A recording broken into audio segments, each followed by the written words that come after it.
Karis dan shalom,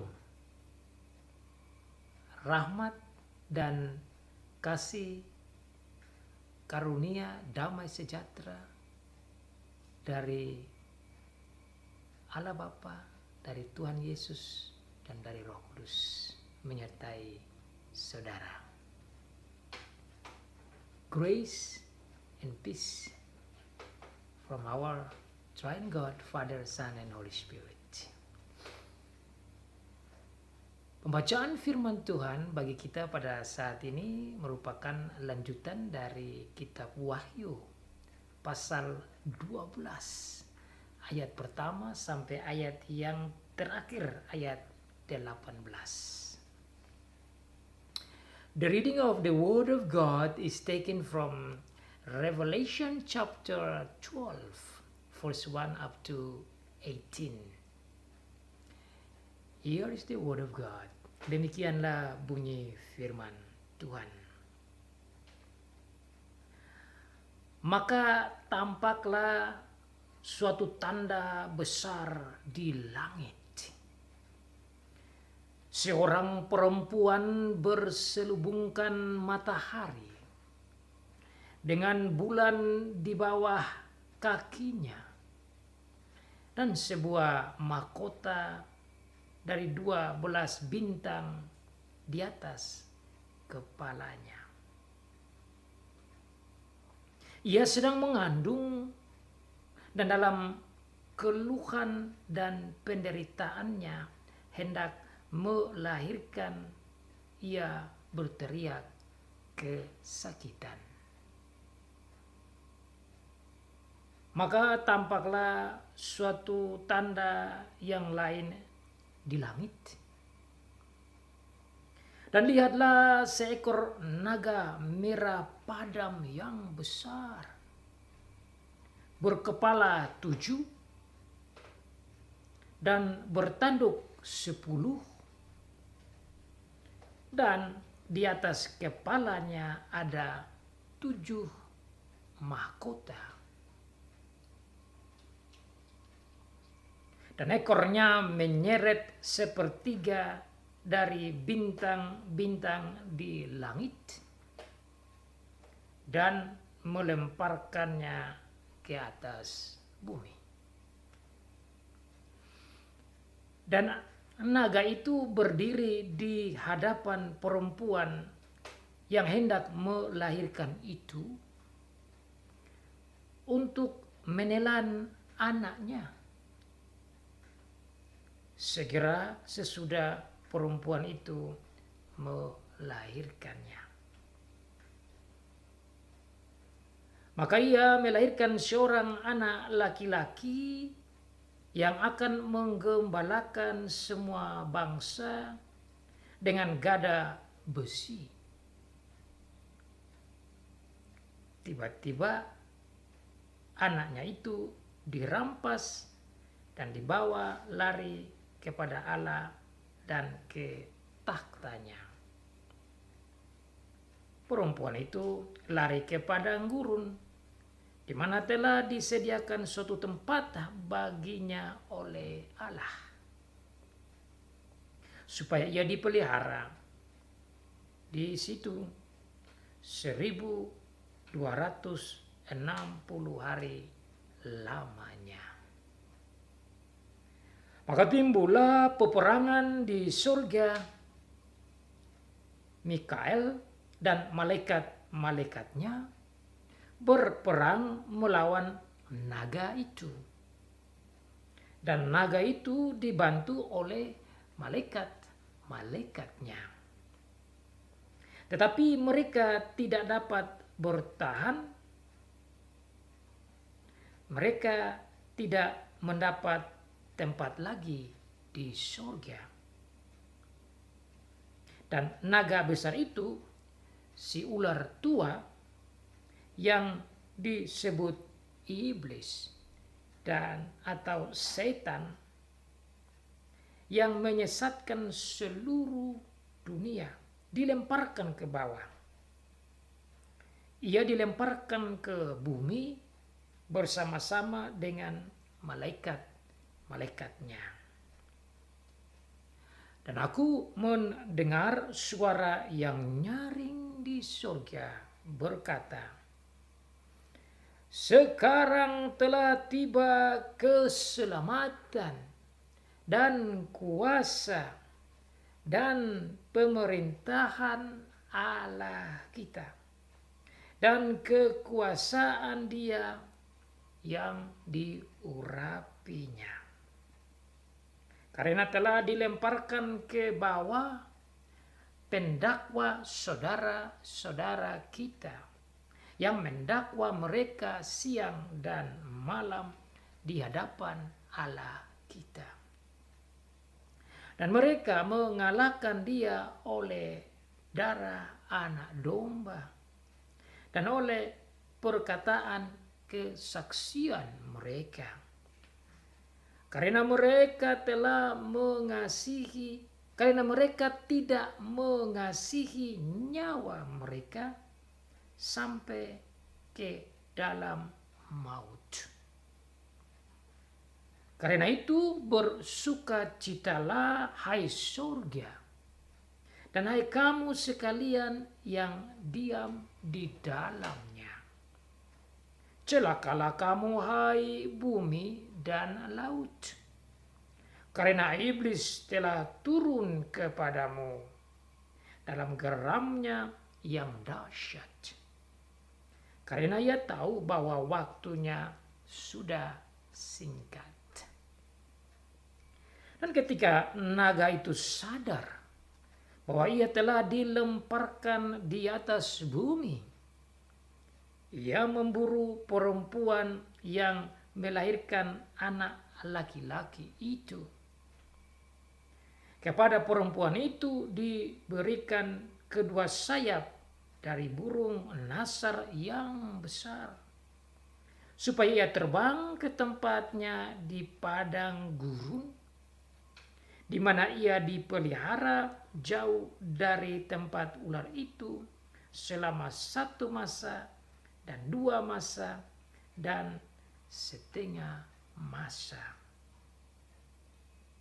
Lalu ular itu menyumburkan dari mulutnya air sebesar sungai ke arah perempuan itu, supaya ia dihanyutkan sungai itu. Tetapi bumi datang menolong perempuan itu. Ia membuka mulutnya dan menelan sungai yang disemburkan naga itu dari mulutnya. Maka marahlah naga itu kepada perempuan itu, lalu pergi memerangi keturunannya yang lain, yang menuruti hukum-hukum Allah dan memiliki kesaksian Yesus. Dan ia tinggal berdiri di pantai laut. So far the reading of the Word of God. Demikianlah jauh pembacaan firman Tuhan bagi kita. Diberkati bagi setiap anak Tuhan yang membaca, yang mendengar, dan yang melakukan firman Tuhan. Perempuan dan naga merah menyala. Apa artinya? The woman and the great red dragon. What is the meaning of this? Perempuan dan naga besar yang merah menyala.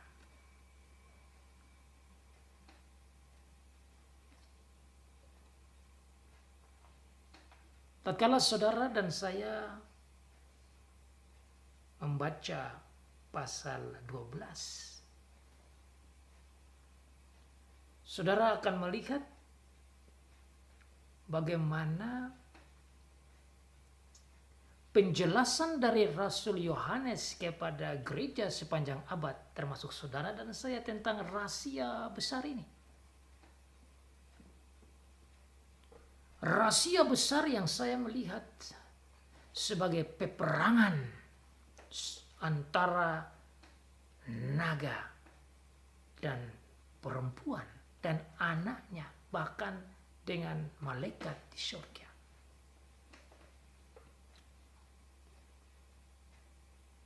Saudara, sekali lagi saya merasa terhibur dan merasa bersukacita oleh karena hikmat yang diberikan oleh Tuhan di dalam memahami kitab Wahyu dari pasal pertama sampai pasal 12 ini. Seperti saya katakan, tatkala membaca dan mendalami dan melihat akan arti-arti kitab Wahyu, saya bergumul dan mengambil waktu yang banyak untuk bisa memahami sedalam dan sebaik mungkin makna, arti, hiburan, kekuatan dari kitab Wahyu. Tatkala kita memasuki pasal 10, pasal 11, saudara, saya mendapat pengertian bahwa sebelum sangkakala yang ketujuh yang sekarang kita nikmati ini disampaikan, dua sisipan yang kita belajar, yaitu jemaat diarahkan untuk memperhatikan pentingnya Allah Tritunggal sebagai yang mengatur, mengontrol, menguasai surga dan bumi. Maka pasal 10 sangat penting, yang berbicara tentang Bapa, Anak, dan Roh Kudus. Dan diakhiri dengan tugas kepada gereja, khususnya lewat Rasul Yohanes, untuk memberitakan Injil. Lalu pasal 11, minggu lalu dan minggu sebelumnya, berfokus pada tugas gereja yang kita lihat dijalankan oleh dua saksi, yang dijalankan oleh hamba-hamba Tuhan di perjanjian lama dan perjanjian baru, bahkan kita pada saat ini. Kemudian pada bagian yang terakhir dari pasal 11 minggu lalu, kembali menarik perhatian kita untuk berfokus pada Allah Tritunggal lagi. Bahwa dialah yang patut menerima segala pujian dan hormat dan syukur dan kemuliaan. Sehingga segala anggota surga, para tua-tua dan malaikat-malaikat mempersembahkan hormat dan pujian kepada Tuhan dan kepada Kristus Yesus dan tentu kepada Roh Kudus. Tatkala sangkakala yang ketujuh ditiup. It's so amazing to see how we are called, our attention supposed to be given to our God, our triune God, in seeing the meaning and content of the trumpet number 7 and after trumpet number 6. The point of it is so that you and me can focus on our triune God, on His power, on His love, on His care, on His ability as the Almighty God. And then the focus would be given to the task of the church, your task and my task, which is to bring the gospel. And that was summary of chapter 10 and chapter 11. So now we come to chapter 12. After focusing on God that's supposed to get the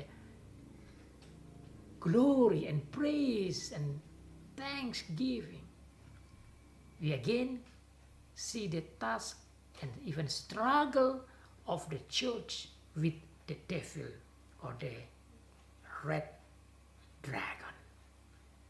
Setelah kita melihat akan Allah Tritunggal yang patut menerima pujian dan hormat dan syukur pada bagian terakhir dari pasal 11. Masuk pada pasal 12, Tuhan lewat Rasul Yohanes mengarahkan perhatian kita kepada tantangan, struggle, peperangan rohani yang gereja alami. Sekali lagi, fokus kepada Tuhan, lalu fokus kepada gereja. Fokus kepada Tuhan yang patut menerima pujian, dilanjutkan dengan fokus kepada gereja yang harus menghadapi tantangan rohani. Dalam bagian ini, saudara, saya melihat ada 3 poin penting yang saya harap menolong saudara dan saya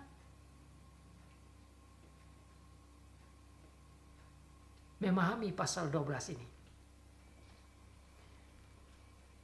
Sebenarnya kita bisa melihat pasal 12 ini paling sedikit kalau bukan 3-4 khotbah.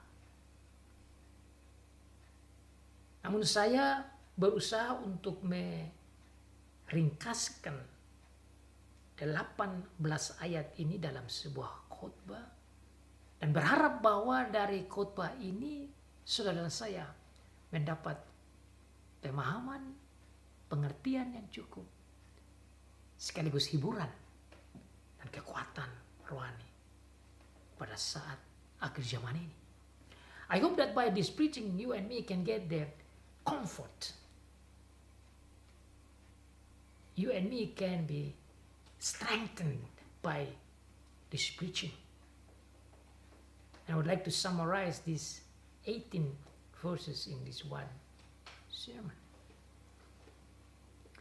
And there are 3 important points that I like to see to help you, which is 1, you can see the war between the dragon and the child of the woman, and then the war between the dragon with Michael and his angels, and then the war between the dragon with the church. Jadi 3 poin penting saudara yang saya ingin sampaikan untuk menolong kita memahami pasal 12 ini, yaitu pertama saya ingin menyampaikan tentang bagaimana struggle, peperangan rohani yang diarahkan oleh si dragon, si ular tua, si naga, si iblis, si setan dengan anak dari perempuan. Kemudian yang kedua, peperangan antara Mikael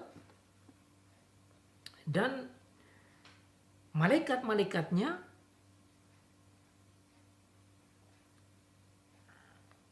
dan yang ketiga, peperangan antara naga dengan gereja atau perempuan itu. Saudara, setelah saya memberikan 3 poin penting ini, saudara akan melihat bersama saya ayat-ayatnya, dan saya berharap kita bisa memahami dengan baik ayat-ayat yang Tuhan berikan 18 ayat ini. Saya memulai dengan 3 poin-poin pertama itu berbicara tentang penyerangan naga terhadap anak dari perempuan itu yang terdapat di dalam ayat yang keempat. Kemudian dalam ayat yang ketujuh berbicara tentang peperangan serangan naga terhadap malaikat yang benar, yaitu Mikael dan malaikat-malaikat yang kudus. Kemudian kita akan melihat serangan dari naga terhadap gereja. Luar biasa, saudara. Sebelum peperangan rohani ini dijelaskan satu persatu, Dengan bahasa-bahasa simboliknya,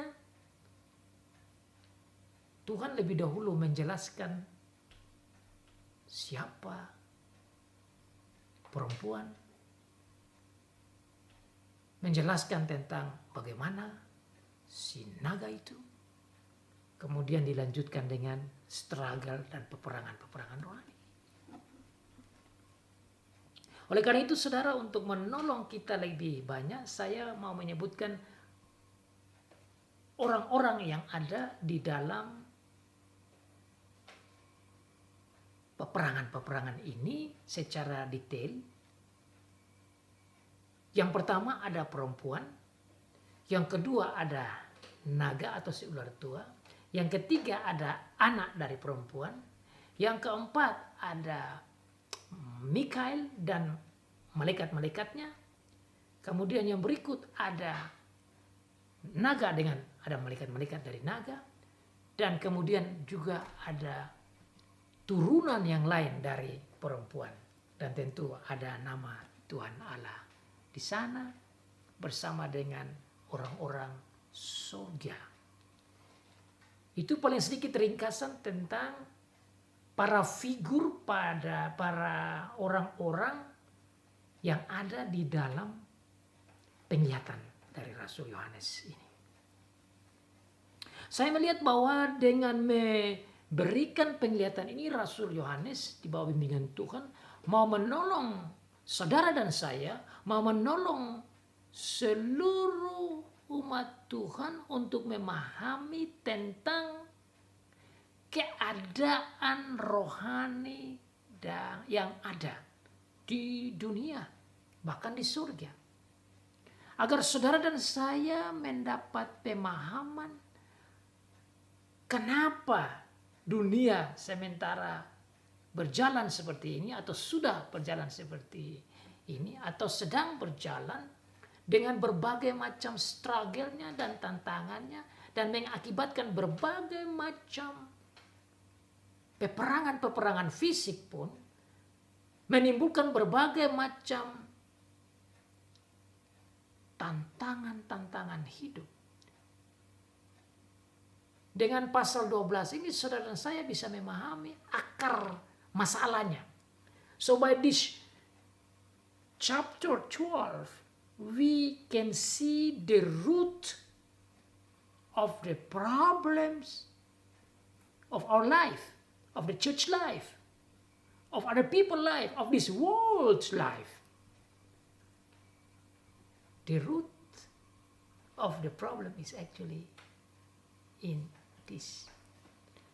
So as a member of church we can understand. Jadi sebagai jemaat Tuhan kita bisa memahami akan akar penyebab masalah yang ada. Mengapa ada kesulitan, ada kematian, ada penganiayaan, ada kematian, ada kesengsaraan, ada kesusahan, ada peperangan, ada penyakit, ada berbagai macam keadaan yang menghantam keadaan fisik kita, dipengaruhi oleh peperangan rohani ini. Saudara, mari kita melihat. Let us see the word of God verse by verse. Mari kita lihat di ayat pertama. Tuhan menjelaskan tentang siapa perempuan ini. Maka tampaklah suatu tanda besar di langit.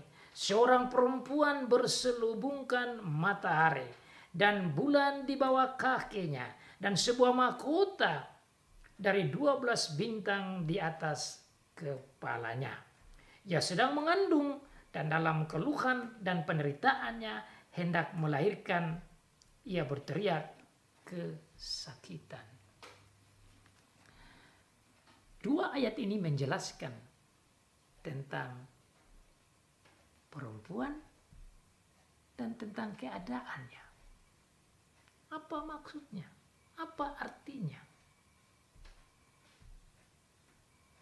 Saya memberikan dengan pertanyaan itu karena ini adalah bahasa simbolik. So these are symbolic, figurative language. that we need to understand what are the meaning of all these symbolic sentences. Tampak suatu tanda besar. Dimulai dengan tanda besar. Kata besar menunjukkan tanda ini sangat menarik perhatian dan sangat luar biasa. Tuhan memulai dengan berkata, tampak suatu tanda besar. A great and wondrous sign. Berarti tanda ini sangat penting sekali. Berarti tanda ini sangat menarik karena dikatakan great, besar, wondrous, menarik perhatian, luar biasa. Oleh karena itu saudara, sebelum kita menggali lebih dalam tentang perempuan, tetapi tanda ini begitu luar biasa. Amazing signs. Tanda yang besar ini ternyata menunjukkan seorang perempuan.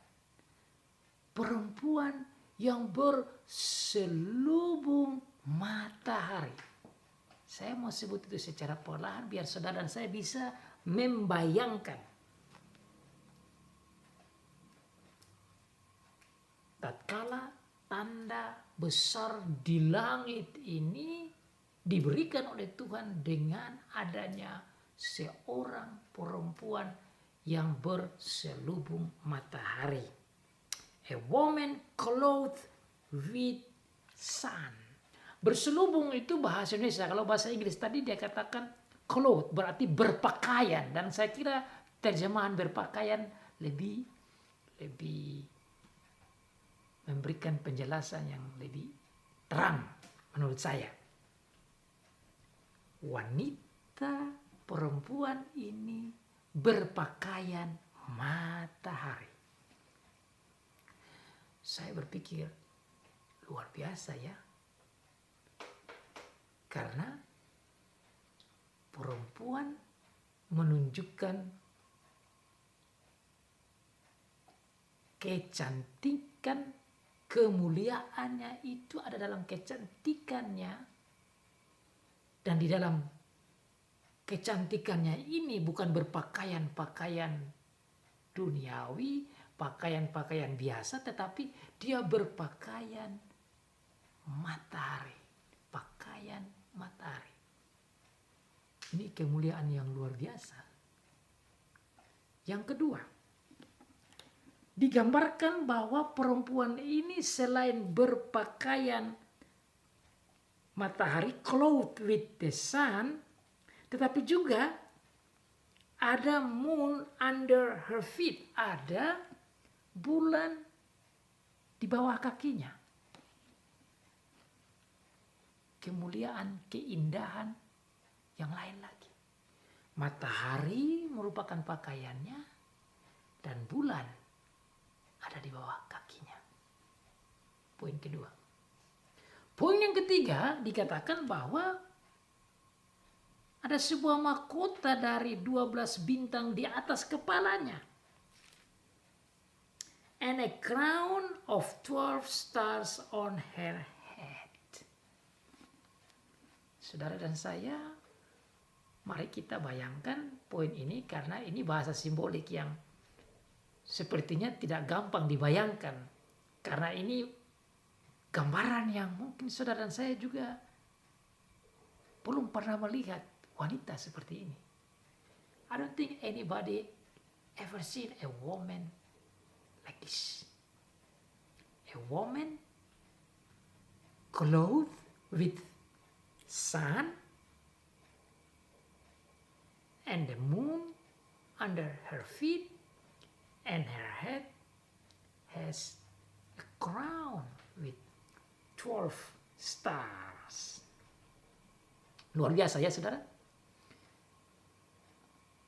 Wanita dengan berpakaian matahari berarti pasti bercahaya luar biasa. cahaya yang lain, yaitu ada bulan, dan cahaya yang lain, ada bintang. Wow. Wow. Wow. And wow. Kalau kita bayangkan ini 3 poin, saya belum pernah lihat orang berpakaian seperti ini. Banyak orang suka berpakaian yang bercahaya kan? Banyak orang juga suka menggunakan emas dan berlian untuk menjadi bercahaya. Saya juga belum pernah melihat raja atau ratu yang mempunyai pakaian seperti ini.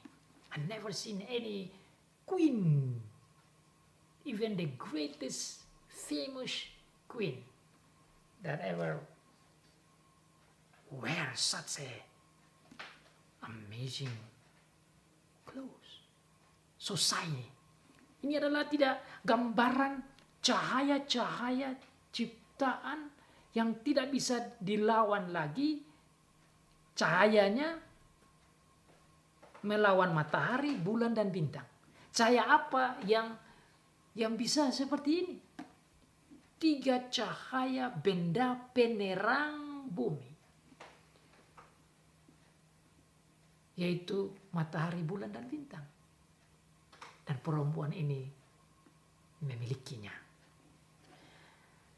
Itu poin pertama. Kemudian poin kedua, dijelaskan lanjut bahwa perempuan yang mempunyai berpakaian matahari, kemudian ada bulan dan ada bintang sebagai crownnya itu atau mahkotanya itu, ternyata dia sedang mengandung dan dalam keluhannya dan penderitaannya hendak melahirkan, ia berteriak kesakitan. Berarti meskipun dia begitu mulia, begitu menarik, begitu manis, begitu cantik, begitu luar biasa kemuliaannya, ternyata dia mengalami kesengsaraan, penderitaan, karena dia akan melahirkan seorang anak dan justru begitu menderitanya sampai dia berteriak. She was pregnant and cried on his pain. Pregnant and cried on his pain. Ada mengandung dan berteriak di dalam kesakitannya. As she was about to give birth. Karena dia mau melahirkan anaknya.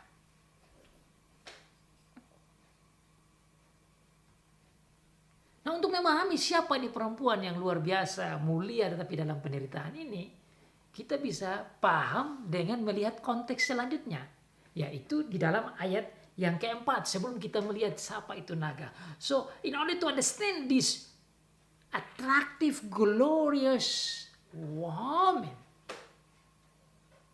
we need to see the context.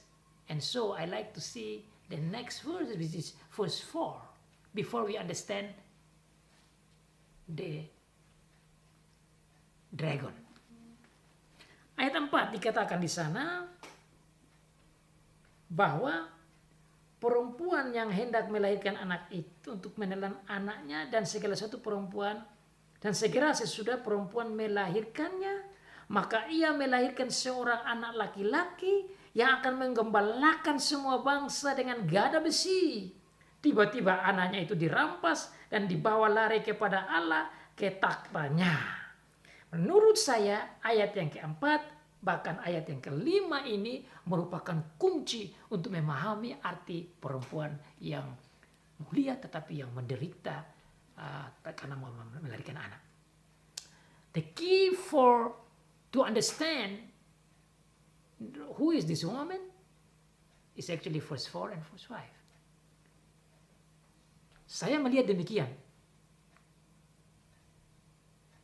Ayat yang keempat dan ayat yang kelima merupakan kunci jawaban siapakah perempuan ini. Ayat yang keempat yang kelima katakan bahwa perempuan ini akan segera melahirkan dan dia melahirkan seorang anak laki-laki, dan anak laki-laki itu menjalankan tugas menggembalakan bangsa-bangsa dengan gada besi. Saya melihat bahwa yang dimaksud dengan anak laki-laki ini tidak lain adalah Tuhan Yesus Kristus. Ini merupakan jawaban yang penting berdasarkan Mazmur 2 ayat 9. Mazmur yang bersifat mesianik yang menceritakan bahwa Tuhan Yesus itu akan datang dan memimpin bangsa-bangsa di bumi dengan gada besi. Dan itu akhirnya diakui di dalam perjanjian baru bahwa yang bisa memimpin bangsa-bangsa dengan gada besi itulah Tuhan Yesus Kristus yang adalah Mesias yang dijanjikan dan dia datang sebagai Mesias. Jadi anak laki-laki itu tidak lain adalah Tuhan Yesus Kristus yang menggembalakan semua bangsa dengan gada besi. Karena Tuhan Yesus yang dimaksud dengan ayat yang keempat dan kelima, maka kita bisa melihat arti dari perempuan ini tidak lain adalah gereja. Karena Tuhan Yesus lahir dari dalam gereja. Gereja perjanjian lama. Itu poin pertama untuk memahami akan perempuan ini. Yang kedua, untuk memahami perempuan ini ada bahasa atau bahasa simboliknya berbicara tentang 12 bintang di crown sebagai mahkota. 12 bintang itu saya melihat sebagai 12 anak Yakub. Ini berhubungan dengan mimpi dari Yusuf. Kalau saudara baca cerita tentang mimpi Yusuf, dia juga bercerita tentang waktu dia mimpi itu ada matahari, yaitu kemudian ada bulan, dan juga bicara tentang saudara-saudaranya yang lain yang dikatakan sebagai bintang. Jadi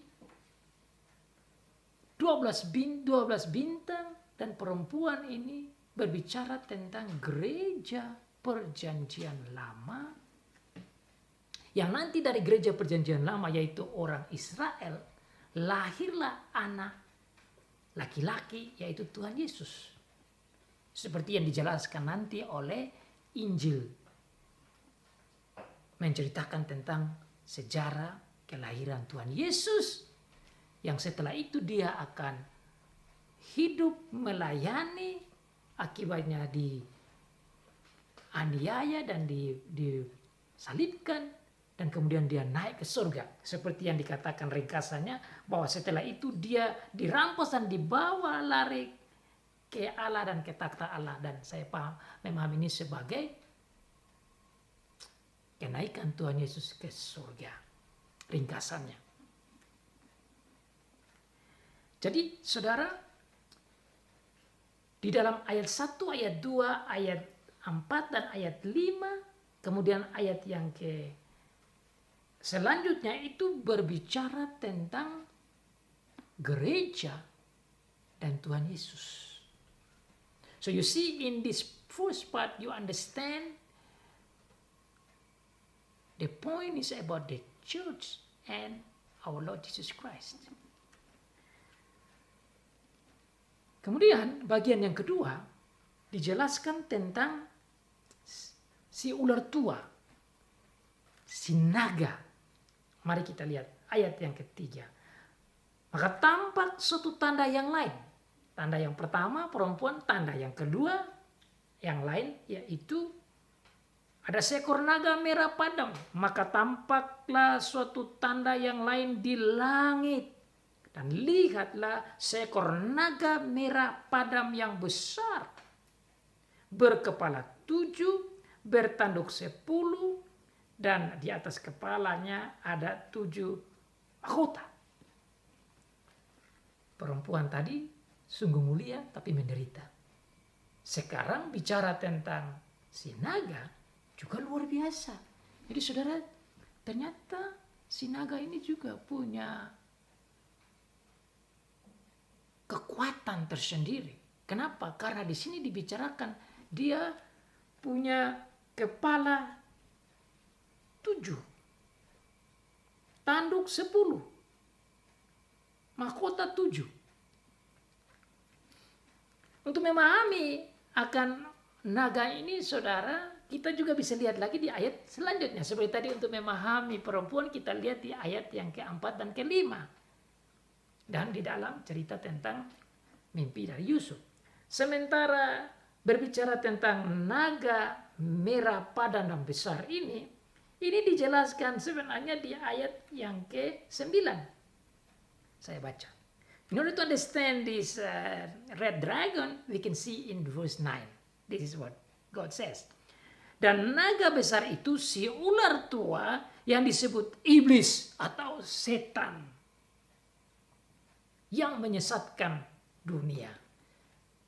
Jadi bahasa simbol, figurative language of dragon is actually the devil, setan. Setan, ular tua, naga, ini disebutkan oleh Tuhan sendiri. Sehingga saudara sudah paham tentang siapa itu dragon atau ular tua. Nah, dragon atau ular tua ini, atau naga ini, dikatakan bahwa warnanya merah padam. Saudara, kita jarang atau tidak sering menggunakan kata merah padam. Biasa bilang merah saja. Tapi bahasa Indonesia di sini terjemahannya digunakan kata merah padam. Saya mau cari tahu apa arti merah padam. Dan tatkala saya teliti lagi dalam bahasa asli, penerjemahan yang lain, merah padam itu bisa digunakan dengan merah seperti api. Like fire. Nah, makanya saya terjemahkan dengan judulnya Naga Merah Menyala. Merah terang. Jadi naga ini warnanya merah menyala. Merah menyala bersama dengan itu punya kepala 7, tanduk 10, mahkota ada 7.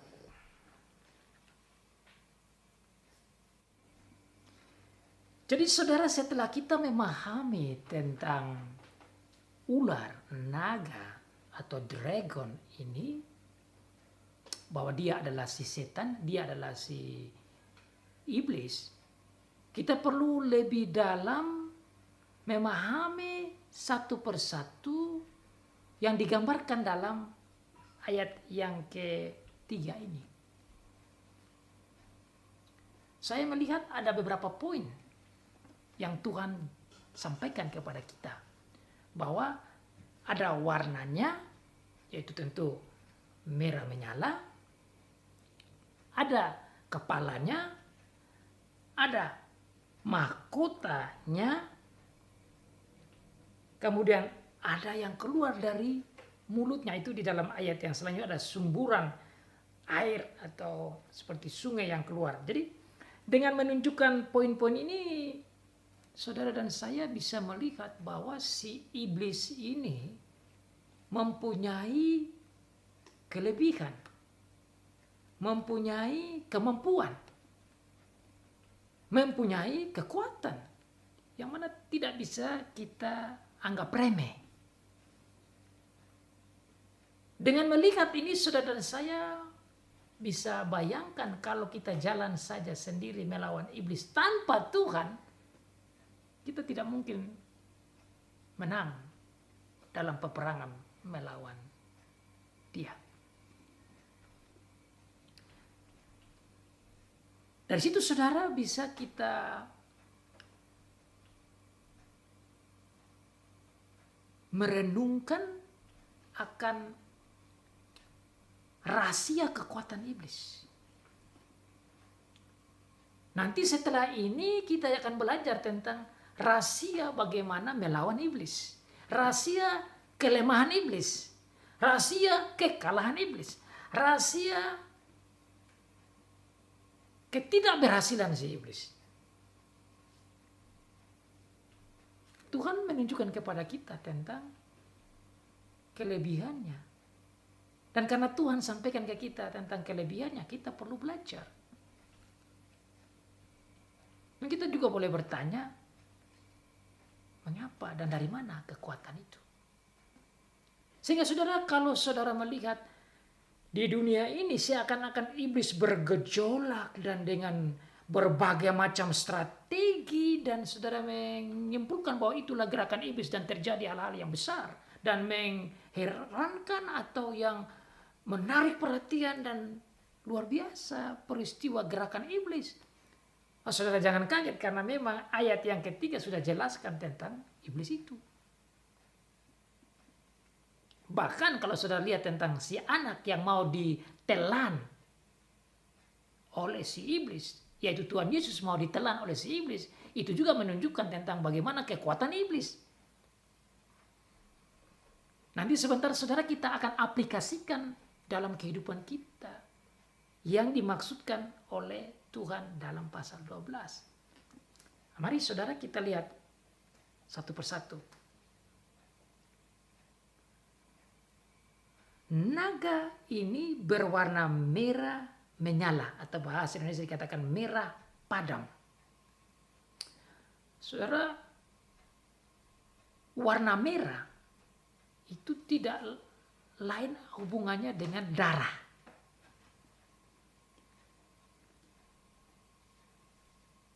Darah. Kalau darah saudara tidak lain ada hubungannya dengan kematian. So you see, this dragon is actually bloodthirsty animal. Dengan mengungkapkan kata merah yang menyala sudah menunjukkan bahwa dia haus darah. Dia haus untuk menghancurkan. Dia haus untuk mematikan. Dia punya keinginan itu membunuh. Itulah sifat dari si dragon. Makanya saudara, tatkala kita melihat sejarah dunia ini, tatkala iblis dengan kroninya dan pengikut-pengikutnya membunuh, mematikan, menganiaya, menghancurkan gereja dan pengikut-pengikut Tuhan, dan darah tertumpah, itu bukan hal yang aneh atau kaget saja, tetapi memang sifatnya si ular tua, si iblis, si setan itu begitu. Haus darah. Nah ini kalau saudara kita hubungkan dengan arti nama dari si ular tua itu, dia artinya diabolos atau setan. Itu artinya si pendusta, si pembunuh. Itu sudah dijelaskan oleh Tuhan Yesus di dalam kitab Yohanes. Saya ingat dalam kitab Yohanes pasal yang ke-8, Yohanes pasal yang ke-8 itu berbicara tentang si iblis. Saya baca ayat yang ke-44. Saudara bisa buka dalam kitab Yohanes pasal 44. Iblislah yang menjadi bapamu. Ini kata Tuhan Yesus kepada orang-orang Yahudi waktu itu. Dan kamu ingin melakukan keinginan-keinginan bapamu. Ia adalah pembunuh manusia. Ini Tuhan Yesus pakai kata pembunuh. Pembunuh. Pembunuh manusia sejak semula dan tidak hidup dalam kebenaran, sebab di dalam dia tidak ada kebenaran. Apabila ia berkata dosa, ia berkata atas kehendaknya sendiri, sebab ia adalah pendusta dan bapa segala pendusta. Ayat ini menunjukkan bahwa si iblis, si setan ini sifatnya, karakternya, tindakannya itu adalah membunuh dan pendusta. Bahkan dikatakan pendusta itu bahasa Inggris yang lain katakan slanderer. He is a killer and slanderer, a bloodthirsty person. Atau oknum yang haus darah. Jadi saudara, kalau saudara bayangkan dengan sama bahwa si iblis ini tidak lain sama dengan monster. Jadi kalau orang yang punya jiwa mendustai, tukang pendusta dan tukang membunuh dan haus darah, dia tidak beda dengan sifat iblis. Maka orang-orang begitu adalah ciri khas orang-orang pengikut iblis. Nanti beda dengan orang-orang pengikut Tuhan Yesus, yaitu kebenaran, pembawa kebenaran, menolong orang supaya bisa hidup dalam hidup yang kekal, dan tentu orang itu adalah punya karakter surgawi.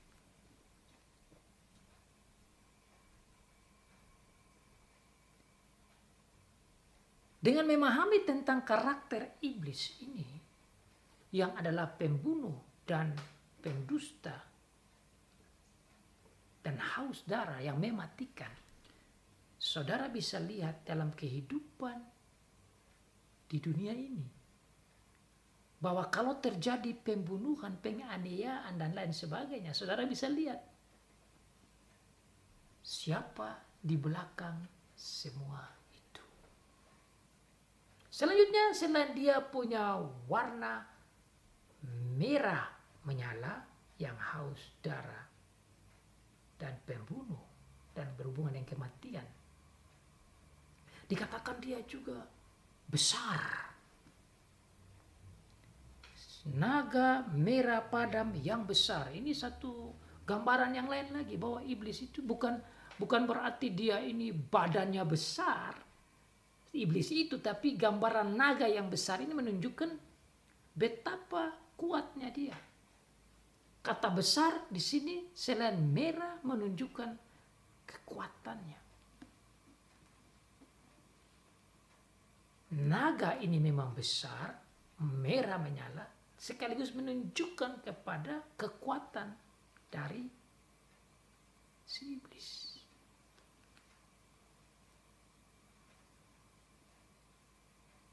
Besar, warna merah, kepalanya ada 7. 7 heads. Kepala 7, saudara. Pernahkah saudara melihat ular berkepala 7? I never seen a snake or animal like this. Ini memang monster. Gambaran seekor monster. Tapi arahnya ke iblis ini gambaran. Jadi untuk memahami iblis kita hanya bisa paham lebih dalam dari ayat ini. Selain dari ayat yang tadi kita dengar dari Yohanes pasal 8. Kepala 7. Saya ingin mencari tahu kenapa kok kepalanya 7? Kenapa tidak dikatakan kepalanya 1 saja? Saudara ingat bahasa Alkitab kalau dikatakan 7 itu menunjukkan sempurna, lengkap. Berarti dia punya kepala ini cukup lengkap. Kekuatan kepalanya itu bukan 1 saja, kalau 7 berarti cukup luar biasa.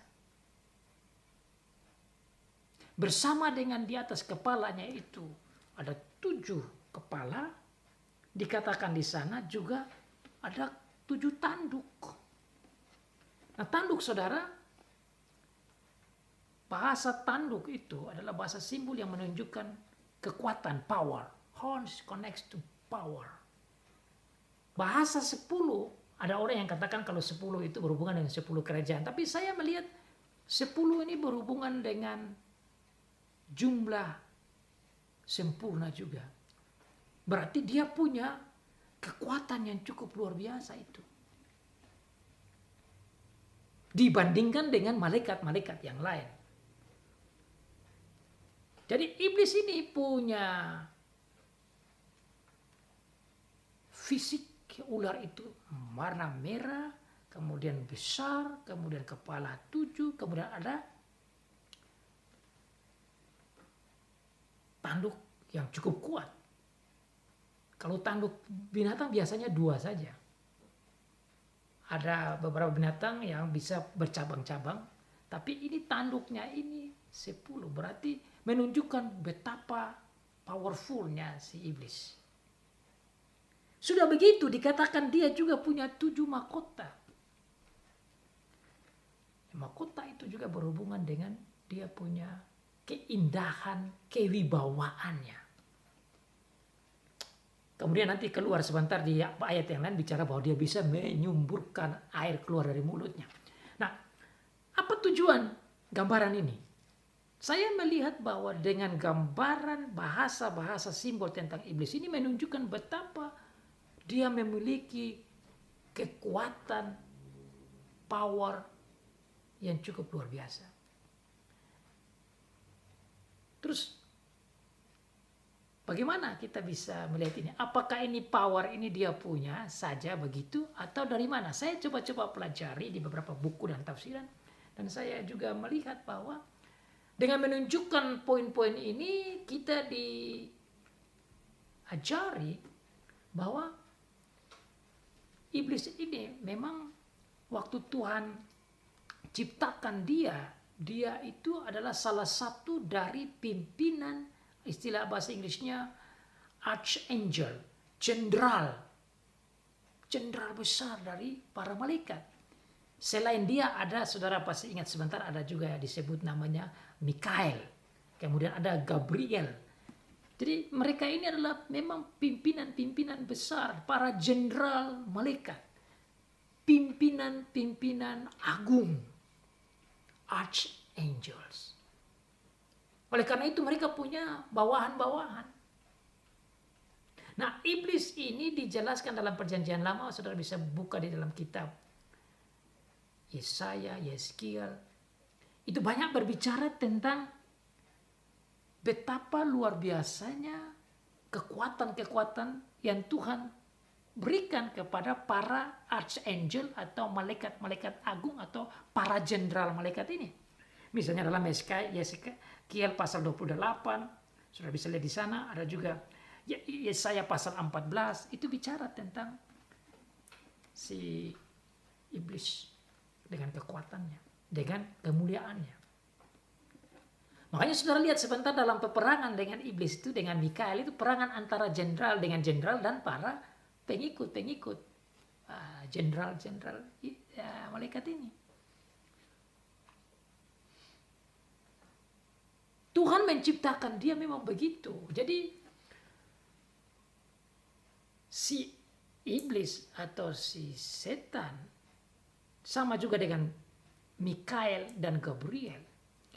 Mereka ini Tuhan ciptakan sebagai para jenderal yang punya kemuliaan tersendiri, kelebihan tersendiri. Oleh karena si iblis ini yang diciptakan oleh Tuhan dengan kemuliaan dan keindahan dan kekuatannya yang luar biasa, maka dia itu menjadi sombong dan dia pikir dia bisa sama dengan Tuhan. Akibatnya dia melawan Tuhan. Dengan ini saudara dan saya bisa simpulkan bahwa ternyata iblis itu jatuh dalam dosa, menunjukkan bahwa mereka punya kehendak bebas untuk bisa jatuh dalam dosa. Mereka bisa saja berdosa. Maka ternyata iblis ini dia jatuh dalam dosa, kemudian dia pengaruhi lagi para malaikat yang lain yang dikatakan tadi itu, dia menyeret 1/3 dari para malaikat yang ada di surga. Itu cukup banyak. Kita kasih umpama saja, kalau malaikat itu jumlahnya ada 100 miliar, 1/3 dari 100 miliar malaikat, maka ada paling sedikit 25 miliar, karena 1/3-nya 75%-nya dengan Tuhan, 1/3-nya itu mengikuti iblis. Cukup banyak 1/3. Berarti 2/3-nya masih ada, tetap kudus, tidak jatuh dalam dosa. 1/3-nya itu menjadi berdosa.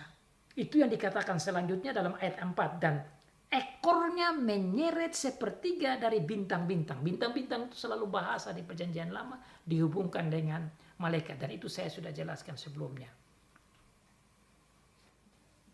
Jadi saudara sudah lihat tadi warnanya, besarnya, kepalanya, tanduknya, mahkotanya. Sekarang ada ekornya. Dan memang ciri khas binatang yang punya ekor, misalnya kayak buaya, itu mereka punya kekuatan ada di ekor.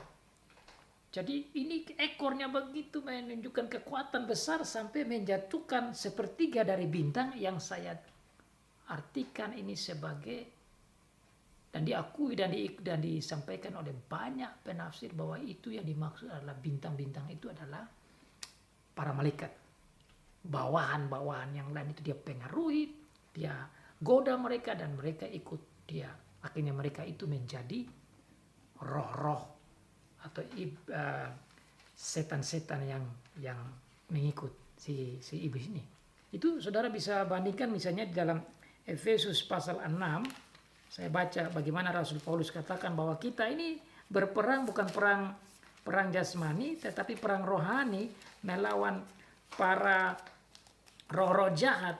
Saya baca di situ Efesus pasal yang ke-6 dikatakan di sini, karena perjuangan kita bukanlah melawan darah dan daging. Itu artinya perang-perang biasa, tapi ini perang rohani. Bukanlah melawan darah dan daging, tetapi melawan pemerintah-pemerintah, melawan penguasa-penguasa, melawan penghulu-penghulu dunia yang gelap ini, melawan roh-roh jahat di udara. Itulah roh-roh jahat itu dihubungkan dengan para malaikat yang 1/3 yang mengikuti akan si iblis, si setan. Jadi saudara bisa melihat bagaimana berapa banyaknya pengikut-pengikut iblis. Memang tadi saya kasih gambaran, tapi kita tidak tahu berapa banyak. Tapi 1/3 berarti cukup banyak. Roh-roh jahat yang sebelumnya adalah mereka terang, sekarang mereka menjadi roh-roh jahat. Yang berjalan bersama dengan iblis, mempengaruhi orang-orang di dunia ini, dan mereka datang untuk menggodai. Makanya saudara lihat di Taman Firdaus, iblis datang pengaruh Adam, dan turunan Adam kita semua jatuh dalam dosa.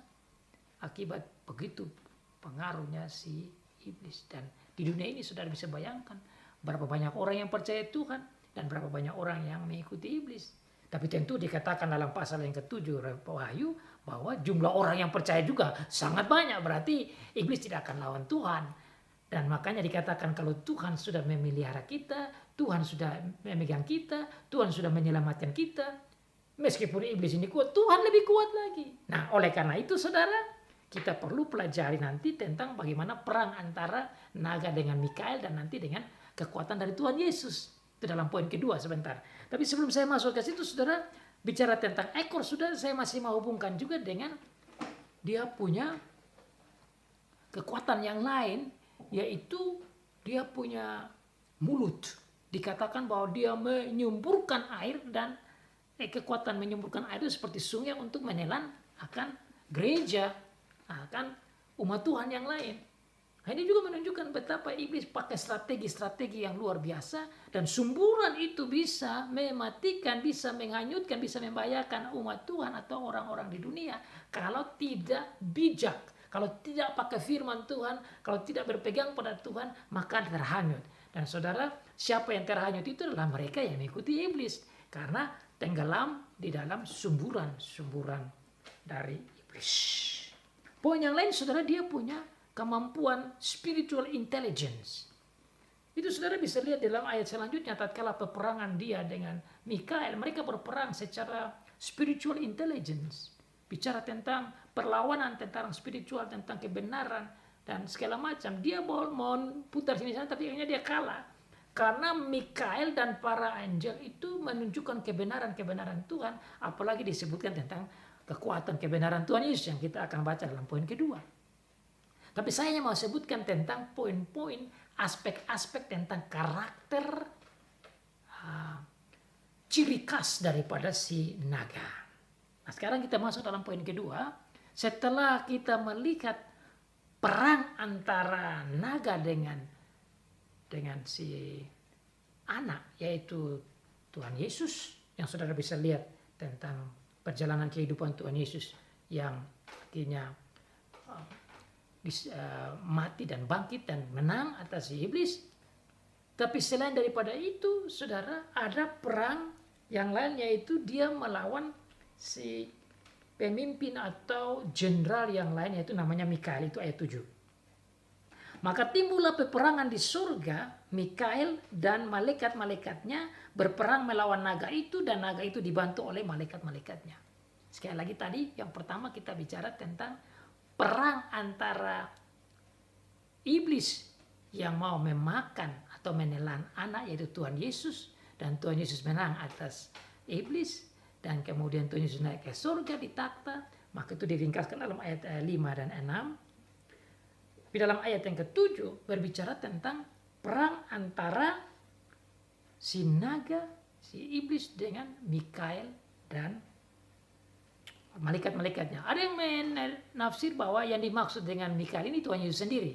Tetapi tidak bisa diterima, saya tidak terima penafsiran itu, karena di sini Mikael ini menunjukkan malaikat, seorang jenderal yang lain. Itu bisa kita lihat lebih dalam di dalam Yudas, di kitab Yudas.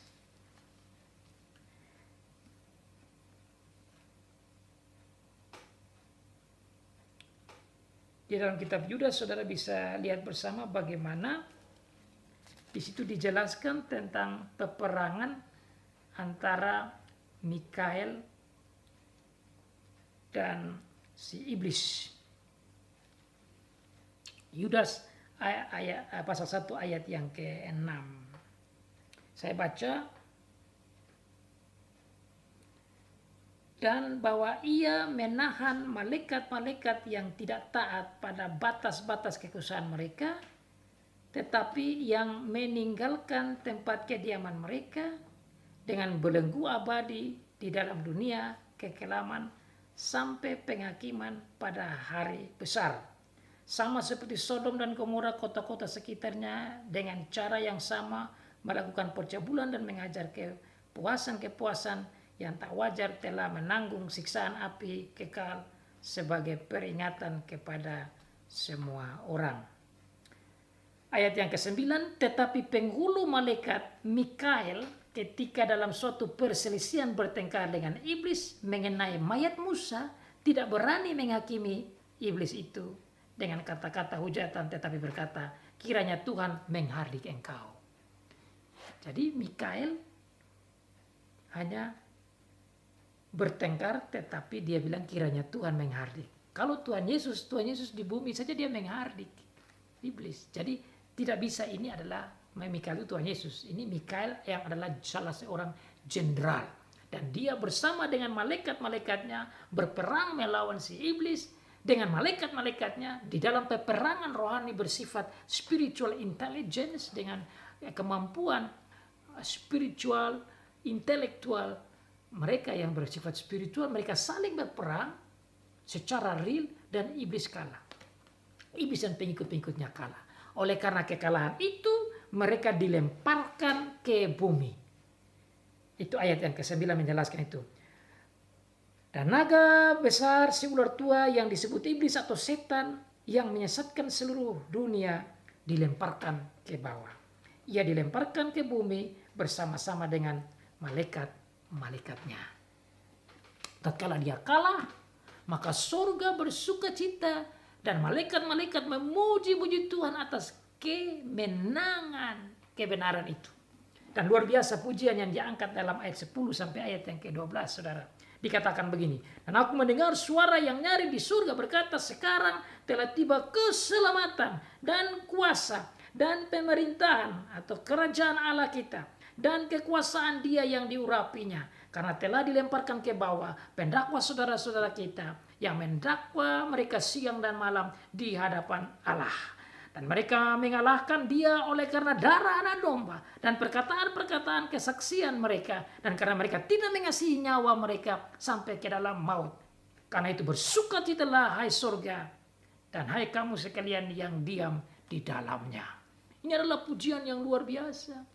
Pujian yang menunjukkan pujian kemenangan, pujian yang bersifat bersyukur karena iblis kalah. Nah, di sini saudara, kalimat ini penting supaya saudara dan saya bisa merasa terhibur bahwa meskipun iblis punya kekuatan, tapi kekuatannya dikalahkan oleh kekuatan Tuhan. Berarti Tuhan lebih kuat. Berarti orang-orang benar, malaikat-malaikat benar itu lebih kuat. Dan satu hal yang saya ingin catat di sini saudara, di dalam ayat yang ke-10 dikatakan bahwa kekuasaannya itu adalah Dia dan yang diurapi. Ini bahasa Indonesia ditulis yang diurapinya. Tapi dalam bahasa Inggris atau bahasa yang lain itu bicara itulah Kristus. Karena yang diurapi itu sama dengan Mesias. Itu ayat yang ke-10. Saya baca dalam bahasa Inggris. Dalam ayat 10 dikatakan, now have come the salvation and the power and the kingdom of our God and the authority of His Christ. His Christ. Christ itulah Tuhan Yesus. Ini saudara. Dengan kata ini menunjukkan bahwa iblis meskipun dia punya kekuatan, tapi tidak bisa lawan Tuhan. Tidak bisa lawan Tuhan Yesus. Tidak bisa lawan para malaikat-malaikat Tuhan, yaitu Mikael dan pengikutnya. Bagi kita gereja penting. Supaya tatkala kita di bumi meskipun ada kroni-kroni iblis, ada pengikut-pengikut iblis, ada setan-setan, ada roh-roh jahat, mereka tidak bisa lawan Tuhan. Dan saudara ingat baik-baik, kita adalah bait Roh Kudus. We are the temple of the Holy Spirit. Nah, ini saudara yang luar biasa. Karena Holy Spirit itu adalah Allah, dan Allah tinggal di dalam kita, maka meskipun iblis itu kuat, dia tidak berani lawan kita. Kenapa? Karena kita punya Allah, kita punya Tuhan Yesus, kita punya Bapa. Ini menurut saya penting. Jadi saudara, saya ingin menggali poin ini ayat 10, 11, 12 ini karena ini poin ayat-ayat yang menunjukkan kepada kita how powerful God is. This is the deep comfort here, even though we learn about the power of Satan, that he has some power and ability that can destroy, can put us down, but since we have God, we have strength, we have ability, we have power from God. More than that, God dwells in us, lives in us, and that's why Satan cannot destroy us. Iblis tidak akan bisa membahayakan, menghancurkan kita karena Tuhan ada di dalam dan bersama kita. Apalagi dikatakan dalam ayat-ayat sebelum, ada tanda di dahi kita. Ada Roh Kudus, ada iman, ada Tuhan Yesus, ada Allah Tritunggal. Makanya saudara lihat dalam ayat 10 dikatakan di sana bahwa malaikat bersuka cita karena iblis dikalahkan. Malaikat bersuka cita karena ada keselamatan bagi kita. Malaikat bersuka cita karena kerajaan dunia ini bukan lagi dipimpin oleh iblis, tetapi Tuhan Allah, dan di dalamnya ada Tuhan Yesus yang diurapi, yaitu Christ, Tuhan Yesus Kristus, Mesias. Dan luar biasa lagi dikatakan di sana bahwa karena kekuatan daripada Tuhan itu, iblis dilemparkan ke bumi. Tentu ke kita sini. Tapi di surga itu dia tidak lagi seperti sebelumnya ada di surga.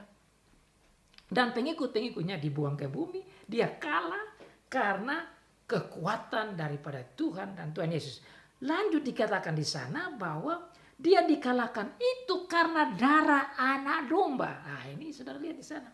Berarti kematian Tuhan Yesus itu sangat penting untuk peperangan secara rohani. Makanya saudara, penting untuk percaya Tuhan Yesus itu, saudara lihat di sini kekuatan, power in believing and in following in our Lord Jesus Christ is very important in against the devil, setan. Untuk melawan setan, strateginya dikatakan di sini, caranya itu dikalahkan dengan anak darah.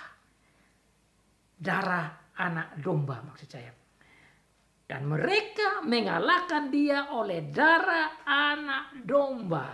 Itu berarti the action of our Lord Jesus Christ on the cross. Itu berarti dengan matinya, tercurahnya darah Tuhan Yesus di salib, iblis dikalahkan.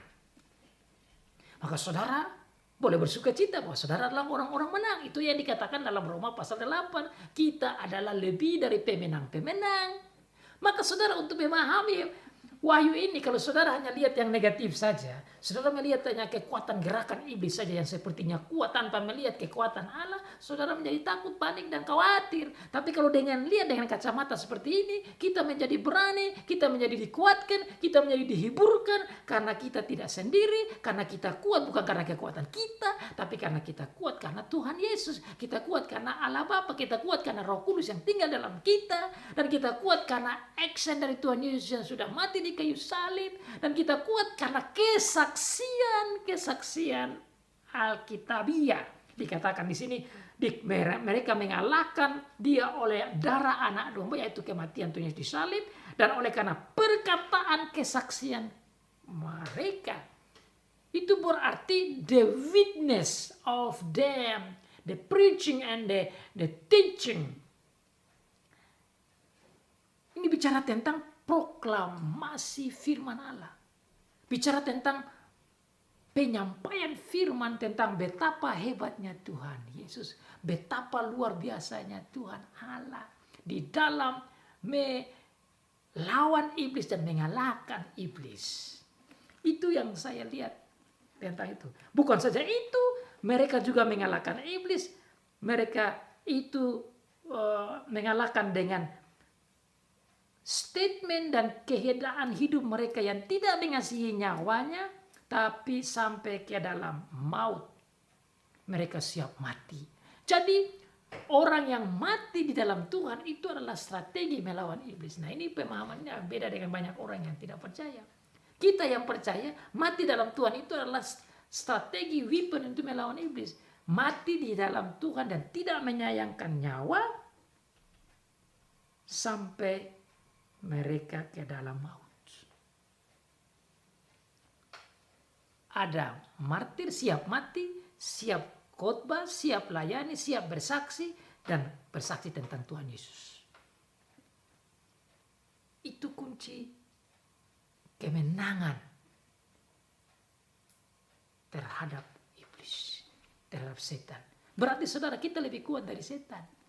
Kita lebih kuat dari iblis. Kalau kita mengikuti cara advice, penjelasan dari Tuhan lewat kitab Wahyu ini. Maka saudara, dengan firman ini saudara kita mau katakan meskipun iblis dibuang, tetapi kita tetap bisa diselamatkan oleh Tuhan. Makanya dikatakan di sana, bersukacitalah hai di surga, karena surga itu hai kamu yang diam di dalamnya, tetapi celaka kamu di bumi dan di laut, karena iblis telah turun kepadamu dan dengan geramnya yang dahsyat, karena ia tahu bahwa waktunya sudah dekat. Memang kata ini celaka bagi dunia, tetapi itu celaka bagi dunia dalam arti mereka yang tidak mengikuti cara Tuhan. Saudara dan saya yang mengikuti cara Tuhan tidak khawatir dengan celaka ini, karena meskipun iblis datang dengan geramnya untuk menelan, untuk menghancurkan, untuk menipu, untuk membunuh, tetapi tetap dikatakan bahwa kita adalah pemenang. Makanya saudara lihat di sana ayat 13 menunjukkan tentang peperangan yang terjadi antara si iblis dengan gereja. Tadi tentang dengan anak, kemudian di surga dengan malaikat, sekarang dengan gereja. Dan ketika naga itu sadar bahwa ia telah dilemparkan di atas bumi, ia memburu perempuan yang melahirkan anak laki-laki itu. Tidak lain, perempuan itu adalah gereja, saudara dan saya, yang menjadi target daripada si iblis. Kepada perempuan itu diberikan kedua sayap dari burung nasar yang besar, supaya terbang ke tempatnya di padang gurun, di mana ia dipelihara jauh dari tempat ular itu selama 1 masa, 2 masa, dan setengah masa. Ini saya melihat adalah pemeliharaan Tuhan. Yang tadi saya jelaskan tentang kekuatan yang Tuhan berikan, ada pemeliharaan Tuhan. Sama seperti dikatakan dalam ayat 6. Perempuan itu lari ke padang gurun di mana telah disediakan suatu tempat baginya oleh Allah supaya ia dipelihara di situ 1260 hari lamanya. Bahasa 1260 hari, 1 masa, 2 masa, dan setengah masa, atau 3,5 masa, 3,5 tahun, atau 42 bulan ini selalu diungkapkan, menunjukkan tentang decision. Ini berbicara bukan tentang kronologis, tapi bicara tentang kairos, masa di mana Tuhan memelihara saudara dan saya, gereja. Makanya saudara lihat di sana bukti pemeliharaan Tuhan yang berikut. Tatkala iblis tahu bahwa perempuan itu didapat memperoleh sayap untuk bisa terbang ke tempat di padang gurun dan dipelihara oleh Tuhan, maka ular itu menjadi marah dan dia menyumpurkan dari mulutnya air dikeluarkan bagaikan sungai ke arah perempuan itu supaya ia menghanyutkan perempuan itu, supaya ia dihanyutkan oleh sungai itu. Berarti iblis tetap mau menyerang gereja, dan saya lihat ini sebagai gereja perjanjian lama, yaitu gereja bangsa Israel. Iblis mau memburu dan membunuh perempuan atau gereja di perjanjian lama. Tetapi Tuhan memelihara mereka. Saudara ingat bagaimana mereka ada di Mesir, kemudian Tuhan menolong mereka keluar dari Mesir menuju ke tanah perjanjian dan diselamatkan oleh Tuhan. Meskipun iblis coba untuk mau menghabiskan mereka. Saudara ingat tentang cerita bagaimana anak laki-laki itu mau dibunuh dan kemudian mereka diselamatkan oleh Tuhan. Ini contoh-contoh bagaimana iblis mau menghancurkan bangsa Israel waktu itu, tapi Tuhan selamatkan mereka. Kemudian dikatakan tetapi bumi datang menolong perempuan itu. Lalu ia membuka mulutnya dan menelan sungai yang disemburkan naga itu dari mulutnya. Maka marahlah naga itu kepada perempuan itu. Lalu ia pergi memerangi keturunannya yang lain yang menuruti hukum-hukum Allah dan memiliki kesaksian Kristus. Saya melihat ini ayat 17 sebagai perang terhadap gereja perjanjian baru. Yaitu bangsa-bangsa yang bukan orang Israel asli secara darah, tetapi Israel yang dicangkokkan, Israel secara rohani, yaitu saudara dan saya yang dari bangsa yang lain, tetapi dicangkokkan ke dalam Israel rohani yang percaya pada Tuhan Yesus, yang juga menjadi target daripada iblis. Dan dikatakan di sana ia tetap tinggal berdiri di pantai laut, dia siap terus untuk menerjang gereja. Maka saudara di sini saudara lihat bahwa peperangan ini terhadap di gereja bukan saja gereja perjanjian lama yang kena perang serangan daripada iblis, tetapi juga gereja perjanjian baru, yaitu saudara dan saya juga menghadapi itu. Tetapi saudara, meskipun iblis berusaha dengan kekuatan-kekuatannya, dengan kelebihan-kelebihannya, dengan dia punya keinginan pendustanya, dengan kekuatan mau membunuhnya, dan lain sebagainya. Tapi saudara, ada hiburan. Saudara tidak sendiri. Karena ada Tuhan Yesus, karena ada Roh Kudus, karena ada Allah Bapa yang luar biasa yang menolong kita sehingga kita menjadi lebih dari pemenang. Ini saudara indahnya belajar dari pasal 12. Dia melawan Tuhan Yesus, anak daripada perempuan, dia kalah. Tuhan Yesus menang. Tatkala Tuhan Yesus disalibkan dan mati dan bangkit kembali, itulah bukti kemenangan Tuhan Yesus atas iblis. Dia lawan dengan malaikat-malaikat dan Mikael dan semua, dia kalah dan dia dilemparkan ke bumi. Saat dia perang di bumi, melawan akan gereja perjanjian lama dan perjanjian baru, telah banyak bukti di perjanjian lama. Gereja perjanjian lama dipelihara oleh Tuhan dan menang. Perjanjian baru pun sama saudara saya, menang karena Tuhan Yesus, karena Roh Kudus ada dalam kita. Karena Tuhan bersama dengan kita, karena Tuhan mengasihi kita, karena Tuhan memperhatikan kita, karena Tuhan memelihara kita, karena Tuhan selalu bersama dengan kita sebagai Allah Immanuel. Inilah yang menunjukkan betapa luar biasa. Dan saudara dan saya yang tinggal di akhir zaman ini, saudara boleh menjadi berani. Berani jalan menghadapi apa apapun yang iblis buat. Iblis sudah kalah. Tuhan sudah menang. Mari kita memuji Tuhan sama seperti yang diadakan oleh para malaikat Mikael dan semua yang lain. Seluruh warga kerajaan surga memuji-muji Tuhan atas kemenangan itu berdasarkan kemenangan Tuhan Yesus. Kemenangan Injil, kemenangan kesaksian, kemenangan orang-orang yang rela menjadi martir demi keselamatan, demi Tuhan, demi firman, demi Injil Tuhan. Itu adalah kunci kemenangan. Saudara, sebagai gereja, mari kita bersyukur. Bersyukur untuk penjelasan Tuhan, kekuatan Tuhan yang kita belajar pada saat ini. Iblis punya kekuatan-kekuatan, tetapi Tuhan lebih kuat dari semua itu. Dan saudara menjadi lebih dari pemenang-pemenang. We are more than conquerors in our Lord Jesus Christ. Let's face, let's continue, let's follow God, let's be faithful. Mari kita tetap setia, terus bersama dengan Tuhan sebagai pemenang. Amin.